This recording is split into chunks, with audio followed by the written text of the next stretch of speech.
گاؤں میں چندو اپنے خاندان کے ساتھ رہتا تھا۔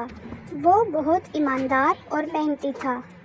اس کی ایک بیوی جس کا نام رانی تھا اور ایک چھوٹی سی بیٹی تھی۔ رانی صبح سویرے اٹھ کر گائے کا دودھ نکالتی تھی۔ وہی گائے ان کی روزی کا ذریعہ تھی۔ اور چندو اپنی دودھ کی دکان پر دودھ بیچتا تھا۔ ان کا دودھ بہت ہی خالص اور میٹھا تھا۔ تقریباً سارا گاؤں انہی سے دودھ لے کر جاتا تھا۔ السلام علیکم بھائی۔ وعلیکم السلام۔ بھائی 2 کلو دودھ دینا۔ جی اچھا، میں ابھی دیتا ہوں۔ ماشاءاللہ بھائی، آپ کا دودھ بہت ہی مزیدار ہوتا ہے، بالکل خالص، کوئی ملاوٹ نہیں ہوتی۔ شکریہ بھائی، شکریہ۔ بھائی مجھے بھی 3 کلو دودھ دے دو۔ چندو روزانہ دودھ بیچ کر پیسے کماتا تھا، جس سے ان کے گھر کا نظام چلتا تھا۔ ایک لڑکا جس کا نام راجو تھا چندو سے بہت حسد کرتا تھا، کیونکہ اس کے ملاوٹ کرنے کی وجہ سے کوئی اسے دودھ لے کر نہیں جاتا تھا اور سارے گاہک چندو کے پاس جاتے تھے۔ میں آج اس سے بدلہ لے کر رہوں گا۔ رات کو جب سب سو رہے تھے، راجو چپکے سے آیا اور چندو سے بدلہ لینے کے لیے گائے کے کھانے میں زہر ملا دیا۔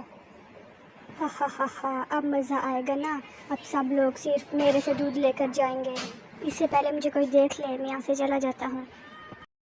رات کو کھانا کھانے کی وجہ سے گائے مر چکی تھی۔ جیسے ہی چندو نے یہ دیکھا وہ بہت رویا، کیونکہ ان کی روزی کا ذریعہ وہ گائے ہی تھی، جس کا دودھ بیچ کر وہ پیسے کماتے تھے۔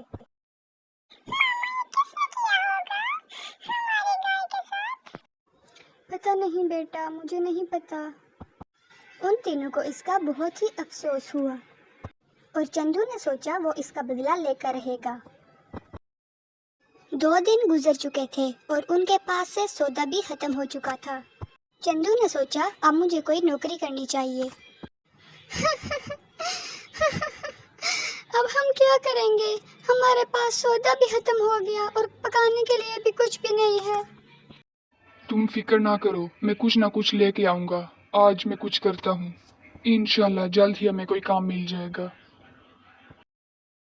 لیکن یہ کیسے ہوگا اتنے جلدی؟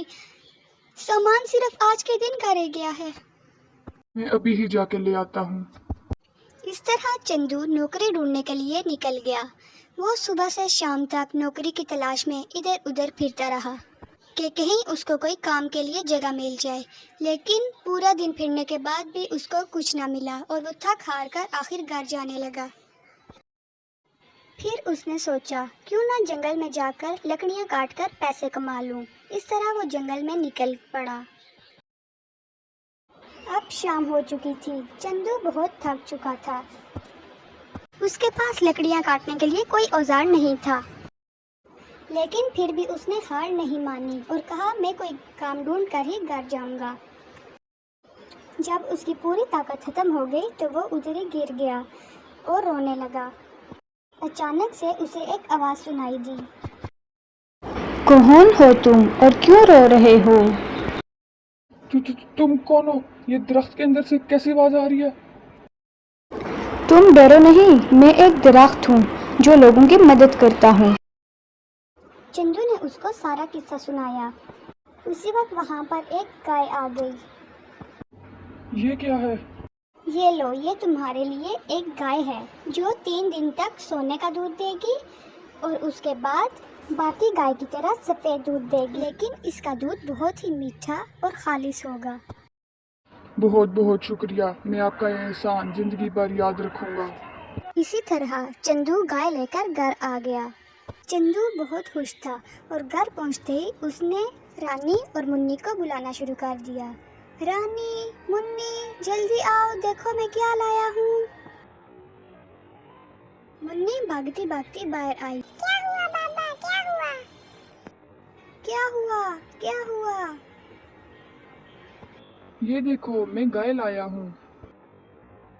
لیکن بابا، یہ گائے آئی کہاں سے؟ ہاں، آپ کے پاس تو پیسے بھی نہیں تھے، آخر یہ آپ کہاں سے لائے؟ چندو نے ان دونوں کو سارا قصہ سنایا اور کہا جلدی سے اب اس کے لیے کھانا لے کے آؤ، ہم نے سونے کا دودھ نکالنا ہے۔